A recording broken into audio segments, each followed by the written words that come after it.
Ya estamos de regreso, Masa Crítica en Iquique Televisión, en esta oportunidad conversando sobre cultura con Laura Díaz, Iván Verapinto y Julio Cámara. Julio, tú has tenido mucha relación con distintas instancias de la comunidad, ¿cierto? A raíz precisamente de estos fondos de cultura del FNDR. ¿Qué es lo que quiere la gente? Porque una cosa, ¿cierto?, son los proyectos, lo que se postula, aquellos proyectos que salen ganadores y también los que no ganan. Pero hay otro tema que es qué es lo que quiere la gente, qué es lo que, digamos, desde el punto de vista de la cultura, le gustaría que se hiciera en nuestra región. Yo creo que lo que la gente quiere en primer lugar es tener mayor participación. Y por eso que cuando se menciona también el tema de la cultura política, apunta a eso, a cómo la ciudadanía se entrega mejores condiciones para una mayor participación, empoderar a la ciudadanía. ¿Existen instancias, digamos, institucionales de participación o son absolutamente casi, digamos, fortuitas? No, en el caso de ustedes. En el caso del Consejo Regional no tenemos esas instancias donde sin duda tenemos una interlocución con el sector de la ciudadanía. De hecho, este año, para modificar las bases del 2% de cultura, hicimos un ejercicio de retroalimentación con muchos gestores culturales y les preguntamos a ellos directamente cuál era su experiencia y nos señalaran sus virtudes y sus defectos de estas bases. Y a través de ello recogimos una serie de indicaciones que nos permitieron a lo menos flexibilizarla. Yo creo que todavía nos falta más. El tema es que cuando se trabaja con recursos públicos, aunque sean de menor monto, hay todo un procedimiento, y Omar lo sabe, hay todo un procedimiento que puede ser burocrático, pero es como inevitable. Lo que tenemos que tratar de velar es que cómo lo flexibilizamos para que eso no sea un tema engorroso, que limite o entrave las actividades culturales. Y eso es una tarea que hay que seguir perfeccionando, digamos. Pero el tema de las platas públicas ocurre eso. Ahora, pareciera que respecto de las platas de cultura existe, por alguna razón, existe como un mayor celo, que yo no observo en otros proyectos de mayor magnitud y que van a otras cosas. Pero parece que cuando se entregan plata en cultura, hay como un mayor celo, no sé, o que la gente no está acostumbrada a que pongamos recursos en cultura. A Laura le consta, por ejemplo, que cuando se aprobó el proyecto de la orquesta regional, que a mí me parece un proyecto relevante, eso costó mucho, costó discusiones y aparte de eso se aprobó con los votos justos, digamos. O sea, en el propio Consejo tampoco hay una conciencia cabal respecto de la importancia de estas iniciativas. Entonces, yo digo que no falta y recojo lo que dice Omar en el sentido de que acá hay una situación que se va ligando una con otra y yo insisto mucho en que este esquema, este sistema político-económico de alguna manera es una traba también para un mayor despliegue, digamos, de lo que es el tema de la participación y el desarrollo cultural. Iván.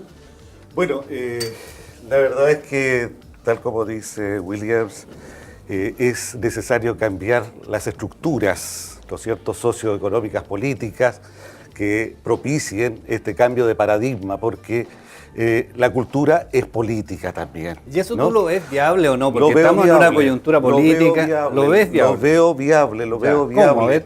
Lo veo viable.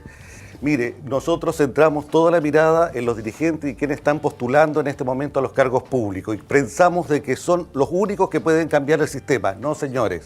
La verdad es que los estudiantes nos han demostrado en estos últimos años, a través de una movilización social, transversal, donde han juntado varias generaciones, que es posible provocar los cambios y donde no hay diferencias políticas, donde no hay diferencias ideológicas, por una sola causa, la causa común de lograr una educación pública, gratuita y que sea para todos. Eso lo podemos lograr también en otros temas. Y es por ello que cuando hablamos de democracia y cuando me dicen a mí, ¿sabe qué? Que este proyecto cultural es democrático, yo no les creo. Porque la democracia no significa nombrar a representantes por más valioso que sean en su quehacer artístico. La democracia significa una participación, ojalá, desde las bases. ¿Qué pasa con la Junta de Vecinos? ¿Qué pasa con los sindicatos? ¿Qué pasa con los gremios? ¿Qué pasa con los movimientos sociales? ¿Están representados ahí? No podemos solamente pedirle la opinión a un artista, a un literato, simplemente porque es una persona prestigiosa. Yo le saco el sombrero por sus méritos, pero aquí tenemos que construirlo todos. Es decir, que reúna las visiones de futuro de todos y todas. Y esto no es populismo, esto es una realidad en muchas latitudes de Latinoamérica. Se ha hecho en México, se ha hecho en Brasil, y qué decir en otras realidades. Finlandia, que bueno, hay todo un sistema educativo que propende justamente el desarrollo cultural.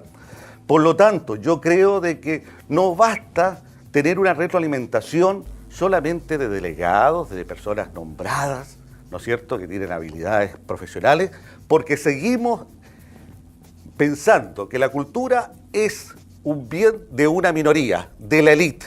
Y es por eso de que en la calle Baquedano y en el centro de la ciudad centramos todo, y por eso que traemos los tenores a todo, igual que los empresarios ingleses cuando fundaron el Teatro Municipal y traían todos los artistas de Europa, mientras que los obreros, con Luis Emilio Recabarren, hacía teatro social en los sindicatos, paralelo a toda esa institucionalidad y a toda esa riqueza que tenía Iquique.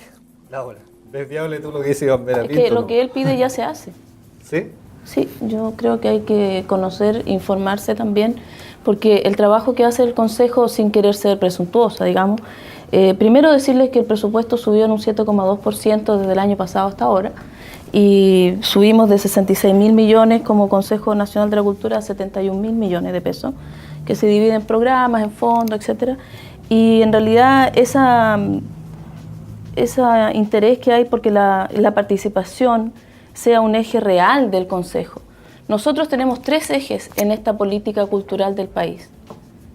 Y esta es la política cultural de Chile, que la construyeron en los primeros cabildos culturales el año 2001 los chilenos, que se constituyó en un Consejo Nacional de la Cultura el 2003, que se creó con una ley que primero el Consejo de la Cultura no existía, eran los fondos, la gente sabía que era un fondar. Después del 2003 nace el Consejo de la Cultura, recién cumplimos 10 años. Y siempre, dado que yo participé incluso en estos cabildos culturales como delegada de música, entiendo perfectamente la necesidad de participación. Y el Consejo no lo ha olvidado. Y hay 3 ejes fundamentales. Uno es el fomento del arte, del creador, el fomento del arte y las industrias culturales. El segundo eje es el cuidado de nuestro patrimonio. Y el tercero es la participación, pero no en un papel. Nosotros tenemos 3 centros culturales con los que estamos trabajando. La Casa de la Cultura de Iquique, el Centro Cultural de Alto Hospicio, que lo inauguramos en 2011, que costó 900 millones de pesos y lo pagó el Consejo de la Cultura con unos aportes también de la Municipalidad de Alto Hospicio. Y estamos trabajando con el Centro de Artes Escénicas de Pozo Almonte, pero no llevando eventos que a nosotros nos parecen antojadizamente cultos. Estamos haciendo comitivas culturales, estamos trabajando con la gente y además estamos trabajando con los municipios, como dices tú, para que la gente que es de la población, que va al centro cultural, diga qué quiere hacer ahí. Entonces, en estos 3 centros culturales tenemos contratados por el Consejo 3 coordinadores que trabajan con la Junta de Vecinos, con la gente de la población, con los actores, los músicos, los que están trabajando cerca de esto o dentro, haciendo clases dentro del Centro Cultural de Hospicio, por ejemplo. ¿Ideando qué? Ideando un plan de cultura para la municipalidad, renovándolo, porque el municipio, por ejemplo, Alto Hospicio tiene su estrategia de cultura. Y estamos también conversando con la gente qué quiere que pase en ese centro cultural, aparte de lo que ya está haciéndose. En la Casa de la Cultura de Iquique, todos los días lunes se están haciendo talleres y donde van 15, 20 personas, representantes de la población, de los hijos, están las personas del Museo del Salitre, de los hijos del Salitre, de los bailes religiosos, donde están diciendo, ¿qué vamos a hacer en esta Casa de la Cultura? Y son personas del mundo ciudadano, no son delegados por nadie, son invitados que pasaron por afuera de la casa y vieron este volante y dijeron, yo quiero, este afiche está puesto ahí, yo quiero ir a ver qué va a pasar ahí en esa Casa de la Cultura y opino. Y ahí, con un sociólogo, con una metodología, se recogen estas ideas, estas necesidades de la Casa de la Cultura de Iquique, que es nueva, del Centro Cultural de Alto Hospicio, que ya tiene 2 años, y del Centro de Artes Escénicas. Ahora, también para ilustrar, tenemos este domingo y lunes vamos a tener un pasacalle con una comitiva cultural que se llama Calatos. No son los tres tenores, no es Tito Beltrán, no es la Mahani Teavi tocando el piano, no, son los Calatos. Ellos van a hacer unos muñecos gigantes con la población y van a pasear por las calles y van a hacer una actividad ciudadana, porque el Centro Cultural les pertenece a todos los de Alto Hospicio. La Casa de la Cultura, basta ver las exposiciones que hay, que son totalmente transversales, hay pintura, últimamente tuvimos las flores de hojalata de las, de las damas que hacen esta técnica, mujeres pampinas, y hay una exposición de los derechos humanos, y todos estamos adentro y todos compartimos la casa, y arriba hay una sala para hacer impresión, hay un horno para hacer cerámica, hay sala de música, hay sala de grabación, hay sala de danza, literatura, y es para los iquiqueños. O sea, yo pienso de que pensar de que la gente no participa, en realidad no es así. La gente está participando, pero estamos en este conocernos y escucharnos. Y el Consejo de la Cultura, su eje de participación, lo respeta, porque lo creó el Consejo, ¿cómo no lo va a respetar? Omar. Yo quiero rescatar una cosa que dijo Julio que me dejó knockout casi. Que el proyecto de la orquesta de Tarapacá había sido aprobado con lo justo. ¿Sabes por qué? Porque yo creo que un elemento constitutivo de la cultura es la capacidad de reflexionar sobre nuestras propias acciones, observar nuestro entorno y también reflexionar sobre nuestro entorno. Por lo tanto, cuando se hace esa afirmación de una instancia que decide, ¿ya?, lo que tú me estás diciendo, o lo que yo estoy entendiendo de tus palabras, lo que yo deduzco de tus palabras, es que entonces, en una instancia importante para la región, ¿ya?, donde se define el desarrollo de la región, esta capacidad reflexiva propio de la cultura no está. Y eso sí que es grave para la ciudad, porque la pregunta es, ¿qué tan reflexivo entonces somos los tarapaqueños? ¿O qué tan reflexivo sobre nuestra vida, sobre nuestro entorno, somos los iquiqueños o somos los tarapaqueños? Sí, efectivamente, yo no quería golpearte así, Omar, pero así fue. Digamos, para la gente que no está muy enterada del tema, si este es un proyecto de 3 años, del orden de los 1.200 millones de pesos, que significa traer músicos, incorporar un grupo de músicos profesionales en una orquesta profesional que, además de hacer conciertos, van a los colegios a enseñarle a los niños, en fin, hay una labor pedagógica. Digamos. Una labor docente, y fíjate que también cuando se comparan el desarrollo de las regiones, ocurre que otras regiones tienen su propia orquesta también, porque eso es un testimonio de que es una región que está preocupada también de eso, porque hay que sustentarla. Sí. Así como otras regiones también tienen escuelas de música y la gente que termina acá a veces tiene que irse a estudiar allá, en fin. Yo quiero decirte, Omar, y no quiero seguir golpeándote, pero el año pasado llegó la intendenta con una iniciativa que tendía a rebajar el 2%, fíjate, a rebajarlo al 1,5%. Tanto en cultura como en deporte y en seguridad ciudadana, para crear un nuevo fondo, de acuerdo a las directrices del nivel central, para variar, que había que crear un fondo ahora para atender programas de rehabilitación.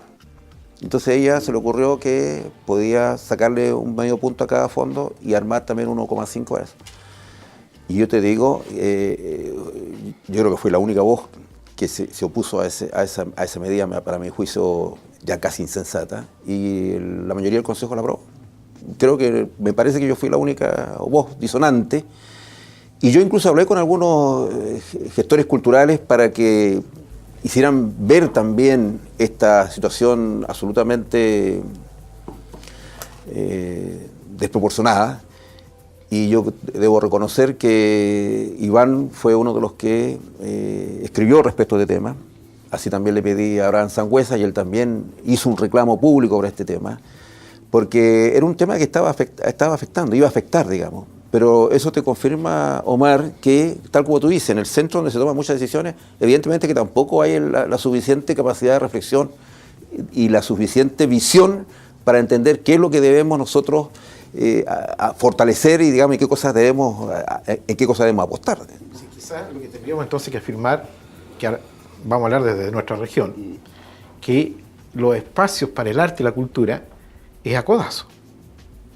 O sea, hay que abrirse espacio, no es que alguna autoridad de manera generosa genere y amplíe los espacios, sino que en general lo que uno observa es que las manifestaciones del arte y la cultura regional tienen que abrirse espacio porque ese espacio no les está otorgado. Ninguna autoridad lo otorga de por sí. No, y tenemos unas trabas increíbles. Si esto da pena, da risa, pena, y a Laura le consta. Hicimos esfuerzos, imagínate tú, por una cosa tan, que puede ser doméstica, esto de que necesitábamos un piano. Comprar un piano. Porque tenemos jóvenes pianistas que se están formando a un alto nivel en Europa, y el año pasado vino uno de ellos acá, Cristian Leal, y no tenía un piano donde tocar. Y fue invitado a Antofagasta, y tuvo que viajar a Antofagasta, invitado por la Orquesta Filarmónica de Antofagasta, y tocó allá, en Antofagasta. Y hicimos gestiones, no es que la glosa, no es que el fondo, no, hicimos un intento, y conversamos con Laura, con el Consejo de la Cultura, si se podía comprar a través del Consejo de la Cultura, y entregaron un comodato al gobierno regional, y todo eso naufragó en un laberinto de situaciones burocráticas. Bueno, tú sabes que en el sistema público tú puedes hacer lo que la ley te permite, o sea, aunque sea muy loable lo que uno quiere y le hemos buscado el ajuste, claro. Lamentablemente uno siempre se topa con los abogados, ¿no? Entonces los abogados te dicen esto sí y esto no. Claro, el tema que la contradicción más grande que hay frente a eso, yo estoy de acuerdo con Laura, pero la contradicción más grande es que la propia ley, la ley 1975, ¿cierto? Que establece el funcionamiento de los gobiernos regionales, le da como misión, ¿cierto, Omar? Desarrollos económico, social y cultural de la región. Correcto. Entonces, si la propia el piano ley lo queríamos todos, le encomienda al gobierno también regional esta tarea, bueno, ¿y qué tenemos para acometer esta tarea del desarrollo cultural si no podemos ni siquiera comprar un piano? O sea, hay un tema, por eso digo que son situaciones... La verdad es que nos enredamos en una discusión de tipo administrativa y burocrática. Y al parecer, refleja, sí. Pero refleja sí, sé. una realidad. Yo te reconozco eso, ¿no? A lo que voy es que lo que demuestra todos estos testimonios que está diciendo Julio es que estamos entrampados en una organización burocrática que impide un desarrollo cultural, armónico, pleno de la región de Tarapacá.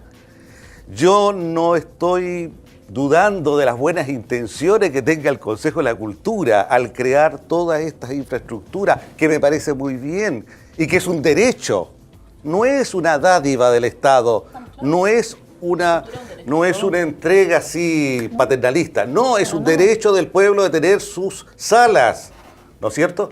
Y también es un derecho del pueblo exigir de que estas políticas se cumplan y que las autoridades cumplan con su pega y la cumplan bien. Porque cuando se habla de cultura dice vamos a apoyar a los proyectos de calidad. Primero definamos qué es lo que es calidad, ¿no? Definamos ciertos criterios para que no se produzca la confusión. Pero voy más allá.